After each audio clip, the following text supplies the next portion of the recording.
Hello student, आप सबका स्वागत है फिर से एक नए वीडियो। तो इस वीडियो में हम बात करने वाले हैं 12वीं क्लास के बायोलॉजी के पेपर के बारे में, जो आपका यहाँ पर जीव विज्ञान का पेपर होने वाला है। तो पूरा का पूरा पेपर यहाँ पर सॉल्व कराने वाला हूँ, बस वीडियो को पूरा का पूरा लास्ट तक देखते रहना। इससे पहले भी मैंने सारे के सारे पेपर आपको सॉल्व कराए हैं, जो आपके पेपर में एकदम सेम टू सेम क्वेश्चन आए हुए हैं। तो ऐसे इंपॉर्टेंट पेपरों के लिए चैनल को सब्सक्राइब करें, वीडियो को ज़्यादा से ज़्यादा शेयर करें, जिससे और भी स्टूडेंट इस वीडियो को देख सकें। तो इस वीडियो के माध्यम से मैं आपको बायोलॉजी के सारे क्वेश्चन सॉल्व कराऊंगा, जो आपकी पेपर की दृष्टि से बहुत ही इंपॉर्टेंट होने वाले हैं। तो जितने भी स्टूडेंट हैं वो चैनल को सब्सक्राइब कर लें, वीडियो को ज़्यादा से ज़्यादा शेयर करें। अगर आपको इसका पीडीएफ चाहिए तो टेलीग्राम ज्वाइन करें, जिसका लिंक आपको वीडियो के नीचे मिल जाएगा। तो यहाँ पे आप देख सकते हैं कि आपके सामने ये यहाँ पे रोल नंबर डाल लेना ऊपर, ये आपका यहाँ पे कोड हो जाता है, ये आपका यहाँ पे सेट हो जाता है। इसके अंदर टोटल 20 क्वेश्चन पूछे जाने वाले हैं और टोटल पेपर आपका 70 नंबर का पेपर होने वाला है। अगर आप इस वीडियो को पूरा का पूरा देख के जाते हैं तो आपके पूरे के पूरे 70 नंबर इसी वीडियो के माध्यम से प्राप्त हो जाएंगे। तो इस वीडियो को पूरा का पूरा लास्ट देखना है और चैनल पर आप पहली बार चैनल को सब्सक्राइब कर लें। तो यहाँ पे आपके बायोलॉजी का पेपर ये होने वाला है, आपको टोटल 3 घंटे का इसमें समय मिलने वाला। तो चलो चलते पहले प्रश्न देखते हैं। पहला प्रश्न इसमें क्या पूछा गया उसकी हम यहाँ पे बात कर लेते हैं। तो आपको यहाँ पे देख लेना है। तो पहला प्रश्न की बात कर लेते हैं। तो यहाँ पर जो सबसे पहला ऑप्शन पूछा गया है कि सही विकल्प चुनकर लिखिए। जो टोटल आपको यहाँ पर 7 नंबर के ऑप्शन पूछे गए हैं, तो 7 के 7 नंबर आपके पूरे के पूरे पक्के होने वाले हैं। वीडियो को आपको पूरा का पूरा लगता है देखते रहना है। यहाँ पर पहला प्रश्न पूछा गया कि रॉबर्ट मेयू के अनुसार जातीय विविधता कितनी है। रॉबर्ट म्यू के अनुसार जाति विविधता कितनी है, 70 लाख है, तो ऑप्शन बी हो जाएगा। इसके बाद दूसरा पूछा गया बीटी टॉक्सिन क्या है। बीटी टॉक्सिन क्या है इसके बारे में बताना। तो ये आपके यहाँ पे बाह्य कोशिकीय क्रिस्टलिस्ट प्रोटीन है, ऑप्शन सी हो जाएगा। इसके बाद प्रश्न नंबर आपसे यहाँ पर 3 पूछा गया है। 3 में पूछा गया कि पिटकानासी सामान्यता किसे प्रभावित करते हैं, किसे प्रभावित करते हैं वो आपको बता देना है। तो ये आपका यहाँ पे आ जाएगा ऑप्शन ए, यहाँ पे आ जाएगा तंत्र को प्रभावित करते हैं। ठीक है, तो इस तरह से आपको कर लेने। इसके बाद प्रश्न नंबर 4 की बात कर लेते हैं। प्रश्न नंबर 4 में पूछा गया कि पीसीआर में प्रयुक्त होने वाला एंजाइम क्या है। पीसीआर में प्रयुक्त होने वाला एंजाइम क्या है, तो यहाँ पे ऑप्शन आ जाएगा डीएनए पॉलीमेरेज, डीएनए पॉलीमेरेज हो जाएगा यहाँ पे। इसके बाद प्रश्न नंबर 5 में पूछा गया सर्वाधिक घातक हेल्यूसिनोजन क्या है, तो यहाँ पे आ जाएगा एलसीडी, ऑप्शन सी आ जाएगा। प्रश्न नंबर 6 में पूछा कुछ समय पूर्व लुप्त हुआ जंतु है क्या है, तो यहाँ पे आपका आ जाएगा डोडो। तो इस तरह से आपको ये सही विकल्प पूरे के पूरे याद कर लेने। 7 नंबर आपके पूरे के पूरे यहीं से पक्के हो जाएंगे, तो इनको आपको यहाँ पर अच्छे से याद कर लेने हैं। अब हम बात कर लेते प्रश्न नंबर नेक्स्ट। प्रश्न नंबर नेक्स्ट आपसे पूछा गया प्रश्न नंबर दूसरा, जिसके अंदर आपसे रिक्त स्थान पूछे गए। जो टोटल आपके 7 नंबर के पूछे जाने वाले 7 नंबर भी आपके यहाँ से पूरे के पूरे पक्के होने वाले हैं। तो पहला ऑप्शन पूछा गया है कि डैश ने सर्वप्रथम इकोसिस्टम शब्द का प्रयोग किया था, किसने किया था, तो यहाँ पर टैमले ने किया था। यहाँ पर पहला टैमले। दूसरा पूछा गया कि पाइनस की जड़ों व कवकों के सह संबंध को डैश कहते हैं, क्या कहते हैं, तो सह परोपकारिता कहते हैं। तो दूसरे में सह परोपकारिता आ जाएगा। तीसरे में दूध से दही का निर्माण डैश के द्वारा किया जाता है, किसके द्वारा किया जाता है, तो लैक्टोबैसिलम के द्वारा किया जाता है। लैक्टोबैसिलम के द्वारा दूध से दही का निर्माण किया जाता है। इसके बाद चौथा पूछा गया कि रोगों का जन्म सिद्धांत डैश ने दिया, किसने दिया, रॉबर्ट कोच ने, किसने, रॉबर्ट कोच ने दिया। तो चौथे में रॉबर्ट कोच आ जाएगा। पांचवें पूछा गया कि अनुलेखन में भाग लेने वाले एंजाइम डैश हैं। अनुलेखन में भाग लेने वाले एंजाइम डैश हैं, कौन है, डीएनए पॉलीमेरेज, कौन है, डीएनए पॉलीमेरेज आ जाएगा आपका यहाँ पर। ठीक है, इसके बाद प्रश्न नंबर 6 पूछा गया कि महिलाओं में शल्य क्रिया द्वारा बंधकरण को कहते हैं, क्या कहते हैं, तो यहाँ पे आपका आ जाएगा प्रश्न नंबर 6 में ट्यूबोटोमी आपका यहाँ पे आ जाएगा।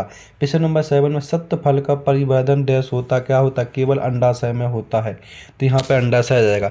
तो आपको यहाँ पे रिक्त स्थान अच्छे से ध्यान से देख लेना, इनका आप यहाँ पे स्क्रीनशॉट भी ले सकते हैं, जो आपके पेपर की दृष्टि से बहुत ही इंपॉर्टेंट है होने वाले। इंग्लिश वाले स्टूडेंट भी इसको देख सकते हैं, जो आपके पेपर की दृष्टि से बहुत ही इंपॉर्टेंट। इसके बाद हम बात कर लेते हैं प्रश्न नंबर 3 की। प्रश्न नंबर 3 में आपसे पूछा गया कि सही जोड़ी मिलाकर लिखिए। जो टोटल आपकी 7 नंबर की होने वाली है, तो सही जोड़ी को भी आपको पूरा का पूरा यहाँ पे मिला लेना है। तो आपकी पहली जोड़ी मिलने वाली है जो आपकी मैरिसस, वो आपकी यहाँ पर डोडो से मिल जाएगी। दूसरी आपकी यहाँ पे चर्म अवस्था आपकी स्थितीकरण से मिल जाएगी। इसके बाद एंथेक्स, तीसरा आपका एंथेक्स आपका यहाँ पे जैव युद्ध से मिल जाएगा। इसके बाद बॉटसन डिड आपका डीएनए संरचना से मिल जाएगा। इसके बाद जीन स्थानांतरण, पांचवा आपका यहाँ पे प्लाजिडम से मिल जाएगा। इसके बाद छठा अनुवांशिक विकार, ये आपका यहाँ पे ये लास्ट वाले से मिल जाएगा। और एक्रोसोम आपका यहाँ पे गाल की कॉय से मिले। तो इस तरह से आपको पूरी की पूरी मैचिंग मिला लेनी है, जो आपके पेपर की दृष्टि से बहुत ही इंपॉर्टेंट होने वाली। तो इस तरह सारी की सारी मैचिंगों को आपको यहाँ पे ध्यान से मिला लेना है। जो अगर मैं इसमें जितना बताऊँ उतना आप करके जाते हो तो आपके पूरे के पूरे 70 नंबर इसी वीडियो के माध्यम से आ जाएंगे। इसके बाद हम यहाँ पर नेक्स्ट क्वेश्चन की बात कर लेते हैं। तो नेक्स्ट क्वेश्चन आपसे यहाँ पर पूछा गया कि एक शब्द में या एक वाक्य में उत्तर लिखिए। जो टोटल आपके यहाँ पर 7 क्वेश्चन पूछे गए हैं और 7 नंबर आपके पूरे के पूरे यहाँ पर पक्के होने वाले हैं। तो यहाँ पे आप देख सकते हैं कि पहला ऑप्शन पूछा गया कि प्रथम ट्रांसजेनिक फसल का नाम बताइए। प्रथम यहाँ पूछा गया, क्या पूछा गया वो देख लेते हैं हम एक बार। क्या पूछा, यहाँ पर पूछा गया है कि प्रथम ट्रांसजेनिक फसल का नाम क्या है। तो यहाँ पर आपका आ जाएगा तम्बाकू है पहले में। दूसरा IPM का पूरा नाम क्या है। तो इंटीग्रेटेड वेस्ट मैनेजमेंट आ जाएगा। इसके बाद तीसरा ओपियम का स्रोत क्या होता है। तो पेपर सीमेनी कैरम्स होता है। इसके बाद फोर्थ में लेमार्क के सिद्धांत को किस नाम से जाना जाता है। तो यहाँ पे आ जाएगा लक्षणों की वंशागति से जाना जाता है। चौथे में पाँचवें पूछा गया कि मृत मृत्यु दर किसे कहते हैं। तो इसका आपका आंसर लॉन्ग होता है, इसका आंसर PDF में मिल जाएगा। जब आपको टेलीग्राम पे मिलेगा तो वहाँ से आप इसका आंसर देख सकते हैं। क्वेश्चन नंबर 6 में मनुष्य के शुक्राणु में कितने ऑटोसोम होते हैं। तो यहाँ पे आपका 22 हो जाएगा।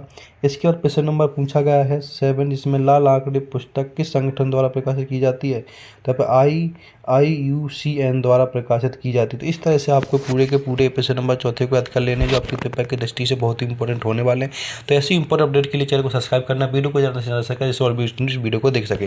अब हम बात कर लेते हैं क्वेश्चन नंबर नेक्स्ट। तो यहाँ पर क्वेश्चन नंबर नेक्स्ट की बात कर लेते हैं। क्वेश्चन नंबर आपके यहाँ पे पूछा गया 5। तो 5 क्वेश्चन से आपके 2 प्रश्न पूछे जाने वाले, 2 में से कोई क्वेश्चन करना होता है, जो 2 नंबर का क्वेश्चन आपका यहाँ पे होता है। इसमें पूछा गया कि DNA पुनः संयोजन तकनीक क्या है, इसके बारे में बताइए। या फिर अथवा में पूछा गया है कि गोल्डन राइसम क्या है, गोल्डन राइस क्या है, तो इसके बारे में बता देना है। क्वेश्चन नंबर 6 में जैव नियंत्रण से आप क्या समझते हैं। या फिर अथवा में पूछा गया कि किबन को संक्षिप्त में समझे। इन दोनों में से कोई क्वेश्चन कर लेना है तो आपके यहाँ पे 2 नंबर पक्के हो जाते हैं। इसके बाद क्वेश्चन नंबर 7 की बात कर लेते हैं। क्वेश्चन नंबर 7 में पूछा गया कि जन्मजात एवं आयोजित प्रतिरोधक में अंतर बताइए। अथवा में पूछा गया कि सक्रिय एवं निष्क्रिय प्रतिरक्षा में 4 अंतर लिखिए। ठीक है, इन दोनों में से कोई क्वेश्चन कर लेना, आपके यहाँ पे पूरे के पूरे 2 नंबर पक्के हो जाते हैं। क्वेश्चन नंबर 8 पूछा गया। क्वेश्चन नंबर 8 पूछा गया लेमार्क ने कौन सा सिद्धांत दिया था। इसके बाद समवर्ती अंग क्या क्या उदाहरण है वो बताइए।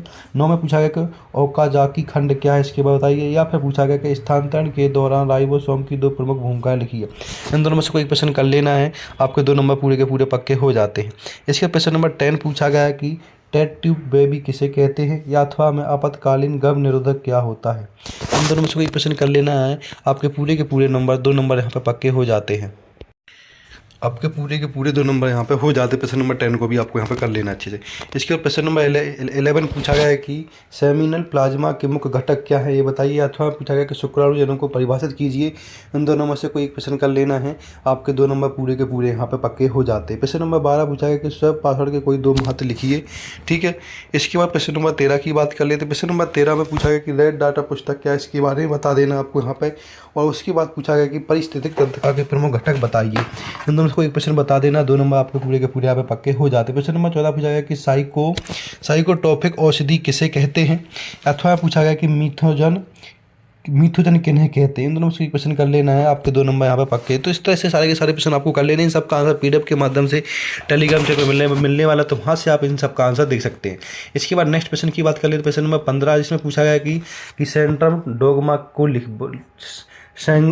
यहाँ पर पूछा गया कि सेंट्रम डोगमा को लिखिए, इसके बारे में बता देना आपको। क्वेश्चन नंबर 16 में पूछा गया कि कोशिकीय शुक्राणु विक्षेपण क्या है, इसके बारे में बताइए। आप अथवा में गैलीसिनसिया में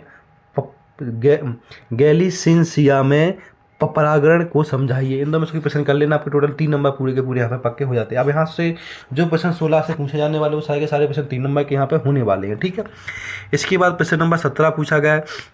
तो क्वेश्चन नंबर 17 में पूछा गया कि DNA और RNA में कोई 4 अंतर लिखिए। इसके बाद अथवा में पूछा गया है कि यहाँ पे समाजगत एवं समवर्ती अंगों में अंतर लिखिए, जो आपका यहाँ पर टोटल 4 नंबर का क्वेश्चन होने वाला है। तो 4 अंतर लिख देने हैं, जो भी आपको इनमें से अंतर आते हैं उनमें से 4 अंतर लिख दीजिएगा, आपके यहाँ पे 4 नंबर पूरे पक्के हो जाते हैं। इसके बाद क्वेश्चन नंबर 18 की बात कर लेते हैं। क्वेश्चन नंबर 18 में पूछा गया कि पुनर्योजन डीएनए तकनीक के महत्व एवं उपयोग को लिखिए। इसके बाद अथवा पूछा गया कि परजीवी जीवाणु क्या है, किसी एक उदाहरण द्वारा साचित्र वर्णन कीजिए। इसका चित्र भी बताना, उदाहरण बताना, उसकी परिभाषा बतानी है। टोटल 5 नंबर का प्रश्न होता है। इन दोनों में से जो भी आपको यहाँ पे जी लगता है वो कर लीजिएगा, आपके यहाँ पे 5 नंबर पूरे के पूरे पक्के हो जाते। तो इस तरह से आपको सारे के सारे प्रश्न कर लेने जो आपके पेपर की दृष्टि से बहुत ही इंपॉर्टेंट होने वाले हैं। मैंने यहाँ पर जितने प्रश्न बताए गए वो सारे के सारे आपके लिए बहुत ही इंपॉर्टेंट प्रश्न हैं, सबको आपको यहाँ पर अच्छे से याद कर लेना है, तो आपके पेपर में एकदम सीधे से सीधे पेपर में आने वाले हैं। तो ऐसे इंपॉर्टेंट परीक्षा को लाइक करें, सब्सक्राइब करें, वीडियो को ज़्यादा से ज़्यादा शेयर करें। धन्यवाद।